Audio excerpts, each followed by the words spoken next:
ആ സിസ്റ്റർ ഇങ്ങനെ വന്ന് പറയുന്ന കേട്ടെന്ന്.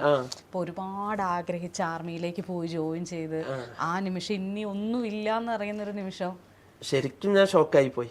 എനിക്ക് എന്ത് ഫീലാന്ന് ഇപ്പൊ പറഞ്ഞാൽ മനസ്സിലാവില്ല. ഞാൻ ഇപ്പൊ ഇത്രയൊക്കെ പറഞ്ഞപ്പോൾ പറയുന്ന ആ ഫീലല്ലേ കിട്ടുന്നുള്ളൂ. എന്റെ ഉള്ളിലെ ഇത് ഫീൽ എനിക്ക് മാത്രമേ മനസ്സിലാവുള്ളൂ.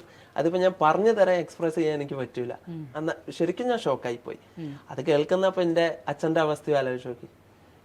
കേൾക്കുന്ന ആരൊക്കെ അവസ്ഥയാണേലും ഞാൻ അനുഭവിക്കുന്ന എൻ്റെ അവസ്ഥ. ഇതിപ്പോ ഞാൻ എത്ര വിഷമം പറഞ്ഞാലും കേൾക്കുന്ന ഇപ്പൊ ആരാണേലും ചേച്ചിയാണേലും എൻ്റെ വൈഫാണേലും എല്ലാവരും കരഞ്ഞാലും ഫീല് വരുന്നത്. പക്ഷെ അനുഭവിക്കേണ്ട ഞാൻ തന്നെ അനുഭവിക്കേണ്ടേ.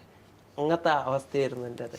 അപ്പൊ അന്ന് വേദനയൊക്കെ ഇപ്പൊ ഒരുപാട് ഇതുണ്ട്. അന്ന് വേദനകൾ ഒരുപാട് അനുഭവിക്കായിരുന്നു. എനിക്ക് അതുകൊണ്ടാണ് ഞാൻ പറഞ്ഞില്ലേ ഇഞ്ചക്ഷൻ ഡെയിലി തരുമായിരുന്നു വേദനയ്ക്കുള്ളത്, ആന്റിബയോട്ടിക്സ്.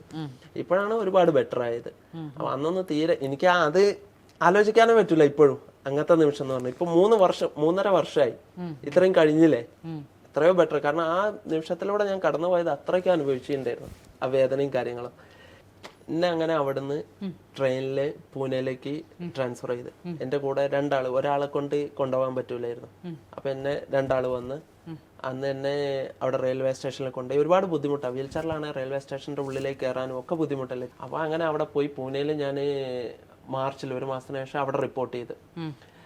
അങ്ങനെ അവിടെ റിപ്പോർട്ട് ചെയ്ത് ഈ ഹോസ്പിറ്റലിൽ കിടന്ന സമയം അവര് സർവീസ് ആയിട്ടാണ് പരിഗണിക്കുന്നത്. ഫുള്ള് സർവീസ് തന്നെ. അല്ലല്ല ഒക്കെ സർവീസാണ്. ഇപ്പൊ അവിടെ ഒത്തിരി പേഷ്യന്റ് ഉണ്ട്. അതേപോലെ എല്ലാവരും ഞങ്ങൾ ആ പീരീഡില് ഇതാണ്. ഞങ്ങളിപ്പോ ലീവിന് വന്നാലും ആർമി തന്നെയല്ലേ. അപ്പൊ ഹോസ്പിറ്റലിൽ കിടന്നാലും അതേപോലെ തന്നെ. ഹോസ്പിറ്റലിലാണ് പേഷ്യന്റ് അങ്ങനത്തെ ഇതില്ല. ഞങ്ങൾ ഓൺ സർവീസ് തന്നെ.